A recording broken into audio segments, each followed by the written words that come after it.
भक्ति से परमात्मा आपके साथ होते हैं, पल पल रक्षा करते हैं। सच्ची भक्ति क्या है? भक्ति के लिए कितना समय देना चाहिए? सब पूछते हैं, सच्ची भक्ति क्या है? भक्ति का अर्थ क्या है? भक्ति के लिए कितना समय देना चाहिए? भक्ति कितने प्रकार की होती है? भक्ति क्या देती है? आपको इस वीडियो में सब विस्तार से बताएंगे, ध्यान से सुने। सच्ची भक्ति क्या है? पूजा घर में बैठकर भगवान का भजन पूजा करते हैं और सोचते हैं कि भक्त हैं। हम मंदिर में बैठकर पूजा अर्चना करते हैं और हमें लगता है कि हम भक्त हैं। ये धारणाएं सही हैं, परंतु भक्ति की एक और अवस्था है जिसे सही मायने में सच्ची भक्ति कहा जा सकता है, और वह है ईश्वर को पूजा घर, मंदिर और धार्मिक आयोजनों के बाहर भी देखना। सच्ची भक्ति की अवस्था वह है जहां हमारा हर काम भगवान की पूजा बन जाता है। सनातन धर्म के अनुसार पिता की सेवा करना चाहता है तो सबसे पहले अपने भाइयों की सेवा करनी चाहिए। इसी प्रकार जो शिव की सेवा करना चाहता है उसे पहले उसकी संतान की, विश्व के प्राणिमात्र की सेवा करनी चाहिए। शास्त्रों में भी कहा गया है कि जो भगवान के दासों की सेवा करता है वही भगवान का सर्वश्रेष्ठ दास है। समाज सेवा भी भक्ति है। भक्ति का अर्थ क्या है? भक्ति का शाब्दिक अर्थ है सेवा, यानी जिसकी सेवा उसका फल। मातृ भक्ति, माता की सेवा। पितृ भक्ति, पिता की सेवा। देश भक्ति, देश की सेवा। ईश्वर भक्ति, ईश्वर की सेवा। भक्ति के लिए कितना समय देना चाहिए? भक्ति का समय है श्रद्धा अनुसार, यानी आपकी सुविधा अनुसार। भगवान की पूजा के लिए सुबह सुबह का समय सर्वश्रेष्ठ माना गया है। वैसे तो दिन में कभी भी सच्चे मन से आराधना की जा सकती है, लेकिन ब्रह्म मुहूर्त में पूजा आराधना करने का विशेष महत्व है, क्योंकि इस समय हमारा मन शांत रहता है। नींद से जागने के बाद थकान नहीं रहती है और पूजा अच्छे से हो पाती है। सुबह जल्दी पूजा करने से कौन कौन से लाभ मिल सकते हैं? प्रतिदिन सुबह जल्दी पूजा करने के लिए जल्दी जागना पड़ता है। सुबह सुबह जल्दी उठने से हमारे स्वास्थ्य को कई लाभ मिलते हैं। दिन भर ताजगी बनी रहती है। ब्रह्म मुहूर्त ध्यान यानी मेडिटेशन के लिए बहुत अच्छा होता है। सुबह ज़्यादा शोर भी नहीं होता है, वातावरण में शुद्धता रहती है। पूजा करते समय भगवान का ध्यान करना होता है, मंत्रों का जाप करना होता है। इन कामों के लिए सुबह का समय सबसे उत्तम होता है। ब्रह्म मुहूर्त में हमारे दिमाग में इधर उधर के व्यर्थ विचार नहीं होते। भगवान की भक्ति के लिए जरूरी है कि मन एकाग्र रहे ताकि पूरा ध्यान पूजा में लगाया जा सके। दिन में ठीक से पूजा नहीं कर पाते हैं।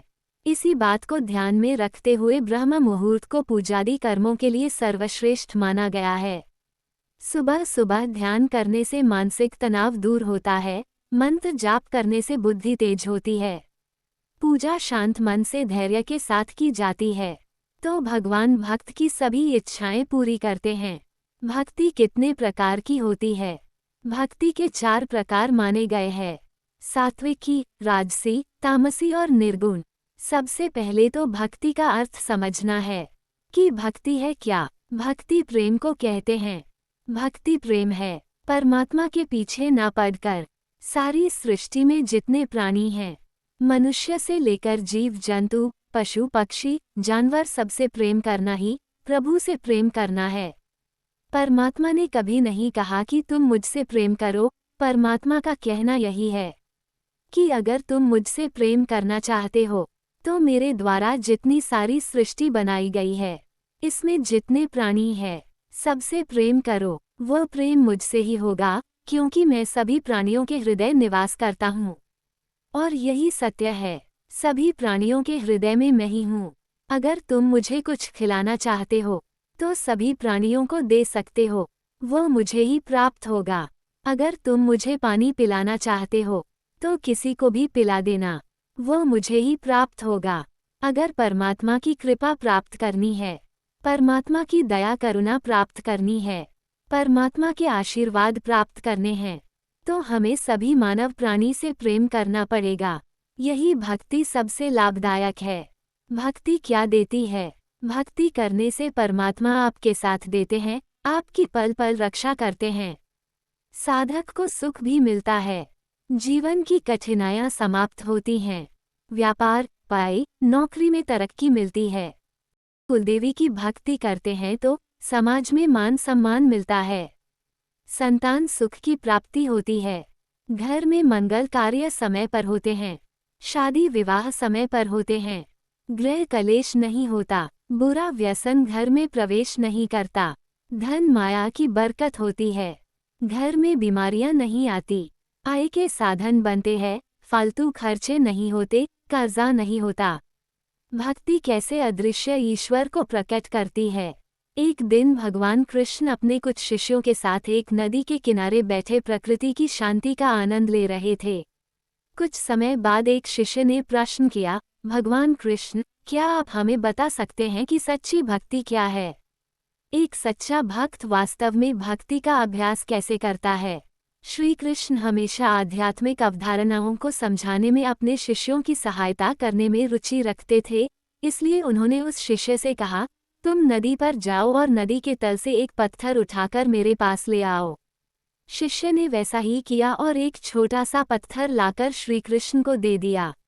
श्री कृष्ण ने कहा, देखो ये पत्थर बाहर से कितना गीला है। अब इस पत्थर को 2 टुकड़ों में तोड़ दो। शिष्य ने एक बड़ा पत्थर उठाया और उससे उस पत्थर को आधा तोड़ दिया। श्री कृष्ण ने कहा, देखो ये पत्थर बाहर से गीला होने पर भी अंदर से एकदम सूखा हुआ है। यह उन भक्तों की तरह है जो केवल बाहरी तौर पर ईश्वर के प्रति भक्ति और प्रेम से ओतप्रोत होते हैं, और केवल तभी तक जब तक वे आध्यात्मिक वातावरण में, आदर्श परिस्थितियों में रहते हैं। उनका भीतरी भाग अप्रभावित ही रहा है, पूरे समय शुष्क ही रहा है।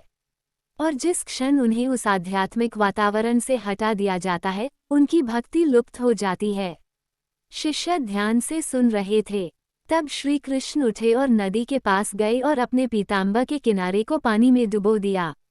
वे इसे वापस शिष्यों के पास लाए और कहा, देखो ये धागे कैसे भीग गए हैं कि इनमें से पानी टपक रहा है। अधिकतर भक्त ऐसे ही होते हैं। वे भक्ति से ओतप्रोत हैं, ईश्वर के प्रति प्रेम से सराबोर।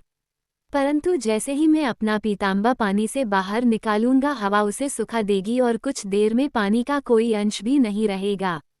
तो इसी तरह जब ये भक्त धर्मप्रायण गतिविधियों से घिरे होते हैं और आध्यात्मिक संगति में होते हैं तथा ध्यान, प्रार्थना और पूजा करते हैं, तो वे भक्ति से संतृप्त होते हैं।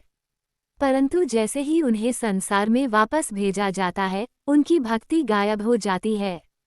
शिष्य ये समझने की कोशिश कर रहे थे कि उनके गुरु आगे क्या करने वाले हैं। एक क्षण बाद श्री कृष्ण ने एक शिष्य को चीनी की एक गांठ दी और कहा, जाओ और इसे पानी में फेंक दो। शिष्य ने वैसा ही किया। फिर 1 मिनट के बाद श्री कृष्ण ने कहा, जाओ और उसे ले आओ। शिष्य ने जाकर देखा, परंतु चीनी तो पानी में घुल चुकी थी और कहीं नहीं मिली। श्री कृष्ण ने कहा, एक सच्चा भक्त ऐसा ही होता है। वो अपने अहंकार को भगवान में विलीन कर देता है। फिर कोई अलगाव नहीं रह जाता है। वे एक हैं। अगर आप श्री कृष्ण के सच्चे भक्त हैं तो कमेंट में जय श्री कृष्ण जरूर लिखिएगा। और यह वीडियो अच्छी लगी तो लाइक और सब्सक्राइब जरूर करें।